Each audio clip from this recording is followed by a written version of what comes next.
In this video, I will show you how to download Expert option in laptop. In order to do that, head over to their website, which is expertoption.com. Now, from in there, you can click onto these three lines, and in here, you can see some options for the home page, as well as a lot more things. So the good thing right here is that you do not need to actually download it because you can use it into your browser. Head over and click onto this register option. And then just input right here your email as well as your password. So we'll also ask you to download their applications. You can click onto this right here because they have options available as well into your Windows or Mac depending on your laptop.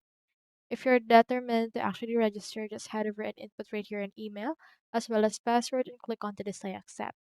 Let me head over and open an account.